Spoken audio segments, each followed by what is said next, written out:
Alright. It is day 14 of my RPGADAY for August of 2018.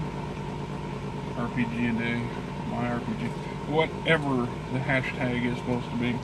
And it says, day 14, describe a failure that became amazing. You know, I had to sit back and think about that for a minute. Actually, I had to think about it for more than a couple minutes. I've been thinking about it for several days. A failure that became amazing. Now, how that related to either being a game master or a player or my experiences in the hobby or in general, I had to wrestle with it.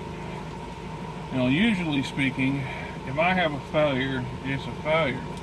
And then we don't, we reboot. If the campaign turned out to be a total bomb, well, okay. We've all acknowledged it. I admit I screwed up somehow, or someplace dropped the ball, or all the, most of the players have cycled out in a short period of time because of their own issues or what have you. A failure is a failure. We just cut our losses and begin the next thing, right? It's not often that I take something that fails and reintroduce it or redo it. As a player, well, I've had plenty of failures. I've failed to understand the concept of what a GM was trying to get across. I failed to understand what my fellow players were trying to do. I failed to take the effort to understand my own character and development as to what it was I wanted to become or to accomplish. And usually I learn from mistakes. Can't say 100% all the time that that's true, but I do usually learn from my mistakes. But none of that seemed to really strike home as a good answer to this question. Describe a failure that turned out amazing. Well, I'll have to go with my own game system, Stellar Frontiers.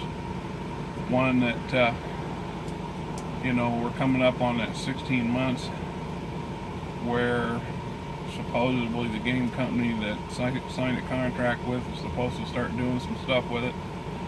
I haven't heard a lick from these people in over a year. That may be partly my fault. I think I'm going to, have to rattle a few cages on that one. And, acknowledge, get them to understand, if it's not your bag, a cup of tea, your bag, and not what you want, then let's just cancel this damn contract, walk away from it. If push comes to shove, I might have to, once I get my housing situation straightened out, I might have to look into getting a lawyer and lawyering up and see what my options are, because I have my doubts that this was a legitimate contract offer in the first place. It seems kind of dodgy now that we've gone this long and have absolutely no contact whatsoever from the company. Anyway, when I first started to create Stellar Frontiers, I didn't do a good job of really having a conceptual idea in my head. I mean, I had an idea of what I wanted to achieve and what I wanted to do, but I didn't do a good job of writing that down and formulating solid strategic plans for it, something that could be built upon. And the first attempt, the rules were very thin, they were very sketchy, very dodgy, very incomplete, poorly thought out, poorly laid out. And other than because I knew when I was entertaining myself, I didn't really think of what other people would think of or need to know when it came to the point where I would want to hand over the booklets to somebody and let them run off with the baby, so to speak.